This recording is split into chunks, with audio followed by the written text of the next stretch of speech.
बहुत स्वागत है दुष्यंत कुमार गौतम जी आपका। मेरा पहला सवाल आपसे यही है सर कि पंजाब नमस्कार के आशीष आप जी। प्रभारी हैं। जी, पंजाब के आप प्रभारी हैं। पंजाब में सभी राजनीतिक दल इलेक्शन मोड में जा चुके हैं। बीजेपी की 2022 के चुनाव को लेकर क्या तैयारियां चल रही हैं? देखिए, लोगों को तो अब जाने की आवश्यकता पड़ रही है, लेकिन हम हमेशा ही सेवा के माध्यम से राजनीतिक मोड में ही होते हैं। आपने देखा होगा पीछे कोरोना पीरियड के अंदर पूरे पूरे 1.5-2 साल लगातार हम जनता के बीच में रहे, जनता की सेवा करते रहे। लोगों का माध्यम होता है राजनीति के माध्यम से जीतना और अपना लाभ लेना। हमारा है सेवा, सेवा का माध्यम हमारा लगातार चलता रहता है, इसलिए हमें तैयारी की कोई ज़्यादा आवश्यकता नहीं पड़ती है। और हमारे कार्यकर्ताओं को हमने मोबिलाइज करना होता है, वो प्रक्रिया हमारी लगातार अब चल रही है। ठीक है, ठीक है। मेरा दूसरा सवाल यही है गौतम साहब कि जिस तरीके से पंजाब के अंदर अब नए गठबंधन बनते हुए नजर आ रहे हैं, अकाली दल के साथ आपका बहुत पुराना गठबंधन था, वो टूट चुका है। पंजाब चुनाव क्या बीजेपी इस बार अकेले लड़ने जा रही है जी, या किसी और राजनीतिक दल के साथ कोई गठबंधन की बातचीत आपकी चल रही है? देखेगा ये जिस प्रकार से इलेक्शन नज़दीक नज़दीक आता है, ये सारी संभावनाएं खुली रहती हैं। कोई जाता है, कोई आता है, सब चलता रहता है। इससे कोई परेशान होने वाली आवश्यकता नहीं है। हम उस जी, जिस समय आपने देखा होगा हमारा अलायंस था, हम 23 सीट लड़ते थे, वो लोग 117, टोटल 117 सीटें थी, लेकिन हमारा जी, मंडल का गठन 117 सीटों पर था, क्योंकि हम जी, एक सेवा भाव से देश को एक समझते हुए अपना काम करते हैं। हमारा सत्ता जी, हत्याना ही हमारा काम नहीं होता, लोगों के दुख में, जी, तकलीफ में, परेशानी में उनके साथ खड़े रहना भी हमारा लक्ष्य होता है। इसलिए हम एक जी, राजनीतिक दल से कहीं जाता है, एक सामाजिक संगठन के रूप में काम करते हैं। इसलिए हम तो हमेशा जी, जनता के बीच में हैं। आज भी हमने सेवाई संगठन के माध्यम से, आपने देखो 30 तारीख को हमारे करीब करीब 7 साल केंद्र में पूरे हुए हैं। हमने गैस देने से लेके, ऑक्सीमीटर देने से लेके, लोगों को खाद्य किट दी है। हमने उनको ऐसे जो बीमारी से किट से बचाया जाता है, कोरोना से, वो किट दी है हमने उनको। ब्लड बैंक जी, का आप सोच नहीं सकते, हमने कल्पना की थी कि हम पूरे देश से 50,000 यूनिट ब्लड ले पाएंगे, लेकिन 80,000 यूनिट ब्लड इकट्ठा हुआ। और खुद गांव के अंदर, पंजाब के अंदर भी हमने 1200-1300 यूनिट ब्लड लिया। और यही नहीं है, हम गांव गांव गए, वहां पर हर गांव के 3,000 गांवों के अंदर हम गए।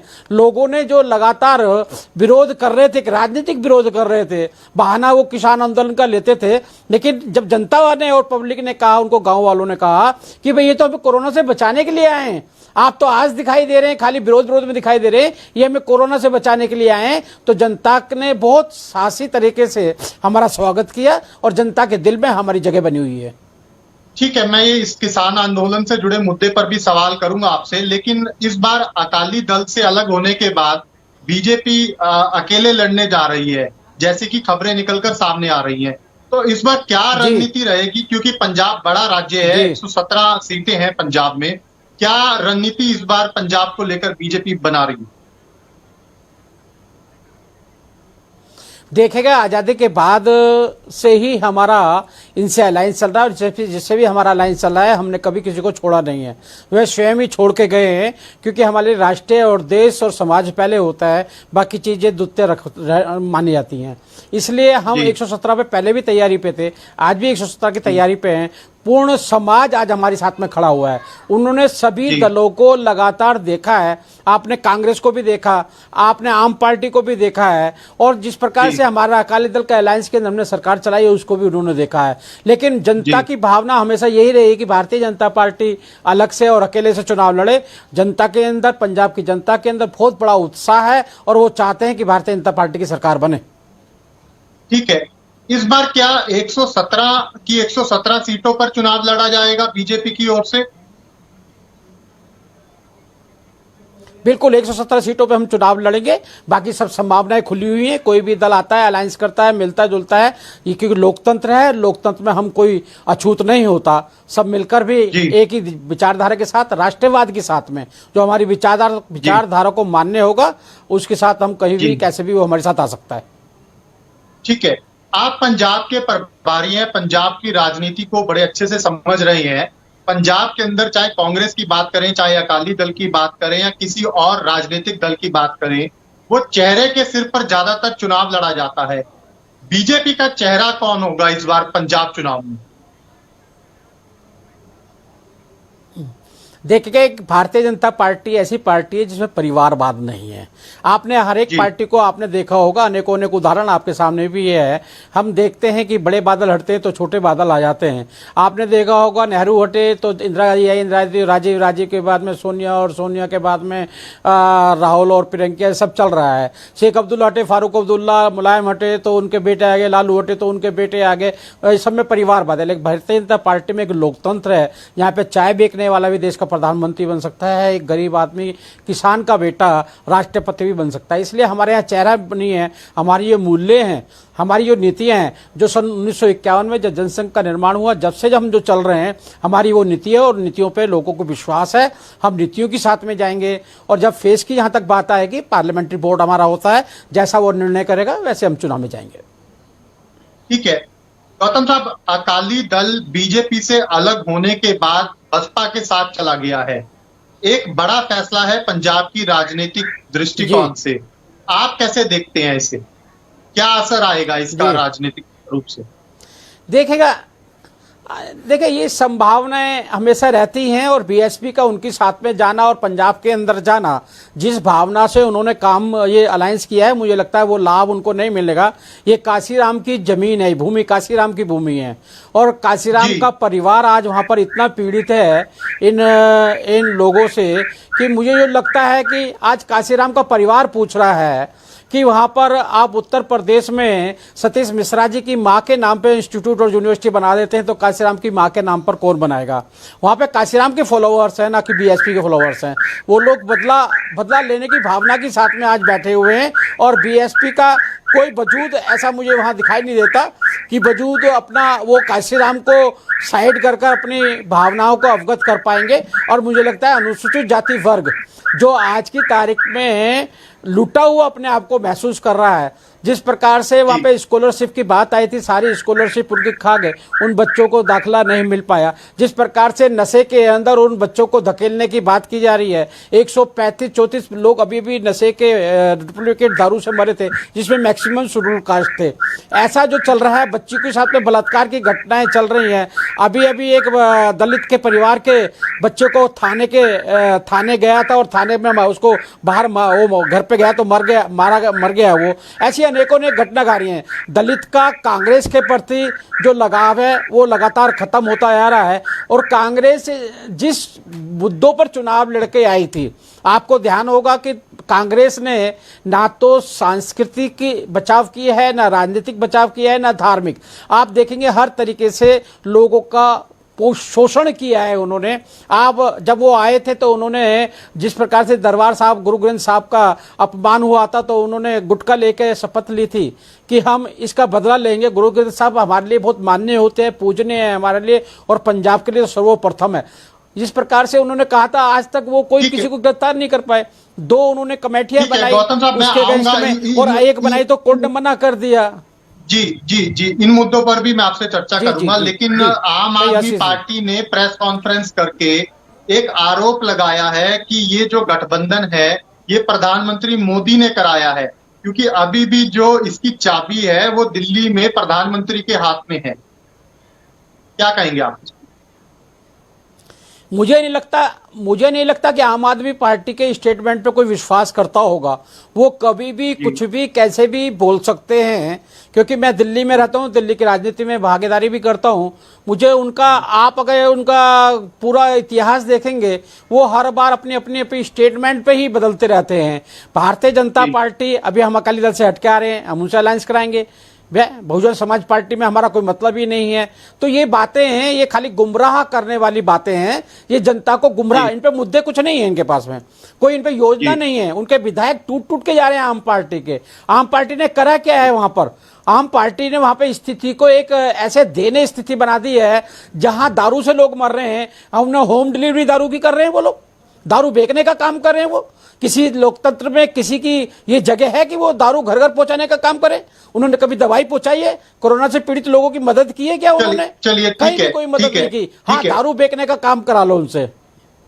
चलिए ठीक है। जी गौतम साहब, एक मेरा बड़ा इंपॉर्टेंट सवाल ये है कि पंजाब में करीबन 32% दलित आबादी है, जो कि पूरे देश में सबसे ज्यादा है। इस बार इस तरह जी की खबरें आ रही थी कि बीजेपी शायद जी। किसी दलित चेहरे को आगे करेगी। अकाली दल ने भी इस बार कहा है कि हमारा डिप्टी सीएम दलित होगा। ये क्या नया सियासी समीकरण बनाने का प्रयोग हो रहा है पंजाब की राजनीति में? क्या सिर्फ दलित वोट बैंक लेने के लिए ये रणनीतियां बनाई दे, जा रही हैं?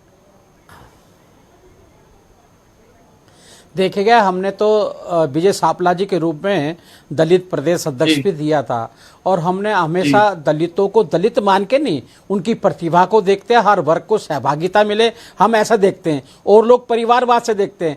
जब जब अकाली दल की सरकार थी, जब भक्त चुन्नीलाल भी थे, चौधरी सोनाराम भी थे, हमने भी तो कहा जी था डिप्टी सीएम बना दो। कहां बनाया था इन्होंने? जी कांग्रेस को तो मौका मिला, कहां बनाया डिप्टी सीएम? ये बातें कहने के लिए होती हैं, ऐसे नहीं होती है। हमने देखो ना, हमने राष्ट्रपति दलित बनाया है, और खुद प्रधानमंत्री भी अपने ओबीसी वर्ग से आते हैं।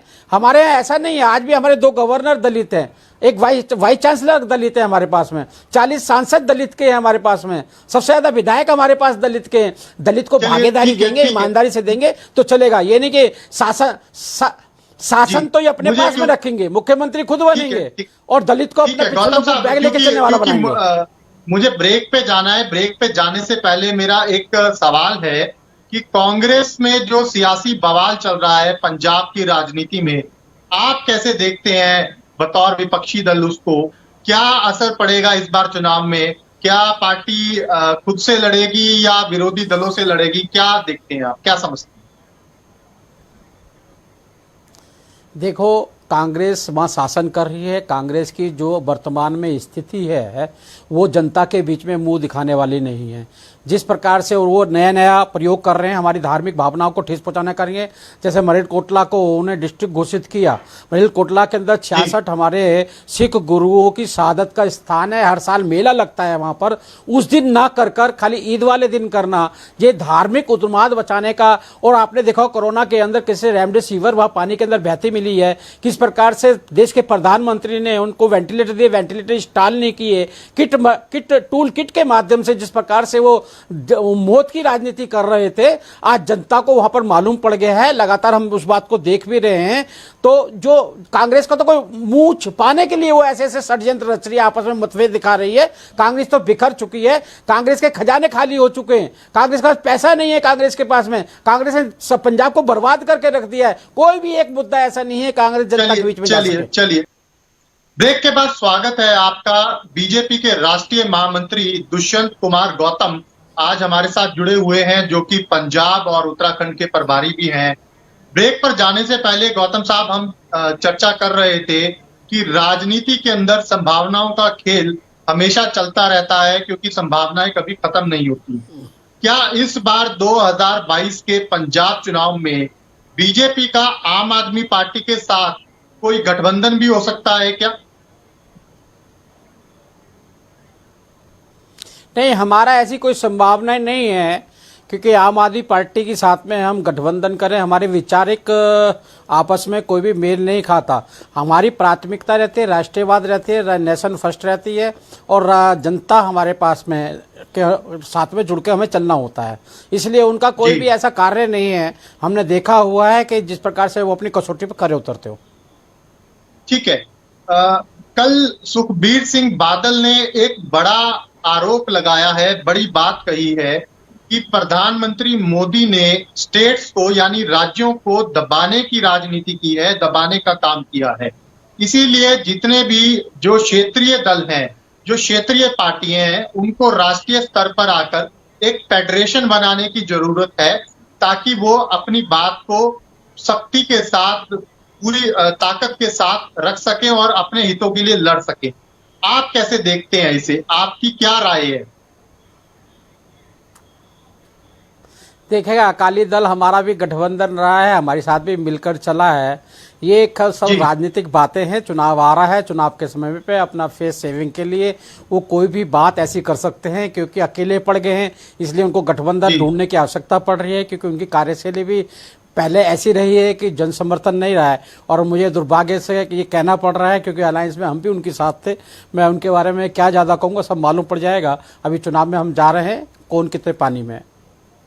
ठीक है, पंजाब को लेकर एक मेरा अंतिम सवाल है कि पंजाब जो है खेती बहुमूल्य वाला राज्य है, किसान आंदोलन बड़ा मुद्दा बना हुआ है। कैसे आपकी पार्टी जो है वो किसानों को समझाएगी इस बात? देखेगा, किसान आंदोलन जो वहां पर चल रहा है ये सब राजनीतिक प्रेरित है। पहले हमें भी लगा था कि भी किसानों के साथ में बात करनी चाहिए। हमें ध्यान है कि ये अकाली दल था जो हमारा अलायंस में था, हमारे साथ था, और जब समय किसान की बात आई थी तो ये बड़ा खुश हुआ था कि आप 3 बिल लेके आ रहे हैं, और बड़ी बड़ी प्रेस कॉन्फ्रेंस उन्होंने की थी, उसको बहुत अच्छा दोहराया था। ये किसान बिल कोई पहले नया नहीं आया है, 10 सालों से लगातार जितने भी विपक्ष के नेता रहे हैं, चाहे मनमोहन सिंह रहे हो, चाहे राजीव गांधी रहे हो, चाहे मुलायम सिंह यादव रहे हो, शरद पवार रहे हो, सबने इसका हल कहा है कि हाँ ये बिल आने चाहिए। लेकिन आज हम जो बिल लेके आए, जैसे हमारा जीएसटी पे विरोध किया, जो चीज हम लेके आते सीए ये कहते थे, हम लेके आए तो विरोध किया। इनको विरोध की भावना से ये विरोध कर रहे हैं। आज किसानों के पक्ष का ये बिल है। आज बताइए ना आप, कॉन्ट्रैक्ट फार्मिंग के अंदर इनके जो माध्यम से चल रहा था, किसान अगर कॉन्ट्रैक्ट फार्मिंग छोड़ता है तो 5 लाख रुपए जुर्माना था। आज कॉन्ट्रैक्ट फार्मिंग छोड़ता है, किसान की मर्जी है। हमने कहा किसान कुछ भी करे, किसान फर्स्ट प्रायोरिटी पर है, वो चाहे तो छोड़ दे, वो चाहे तो ना छोड़े। उसको लाभ मिलता हो, ऊंची कीमत में बेच सकता हो तो ऊंची कीमत में बेचे। मुझे दुर्भाग्य ये लगता है, ये बिल जो किसान बिल है ये खाली पंजाब और हरियाणा के लिए नहीं है, ये पूरे देश के लिए है। पूरे देश को मानने हैं तो पंजाब और हरियाणा में क्या समस्या है? क्योंकि पंजाब के किसान ये चाहते हैं, जो सरमाएदार है जिन्होंने इन पर अंकुश लगा रखा है, वो चाहते हैं कि पंजाब का किसान ऐसे रहना चाहिए, एक तरफ बैल लगे एक तरफ किसान लगे और वो हल जोतता दिखाई देना चाहिए। आप मुझे बताइए, आपसे ही मैं प्रश्न कर रहा हूं कि पंजाब के अंदर कोई भी एक चीज आप उठाकर देखेंगे, उसको कहीं भी ले आकर देश में और विदेश में कहीं भी बेच सकते हैं, कोई नहीं रोकेगा।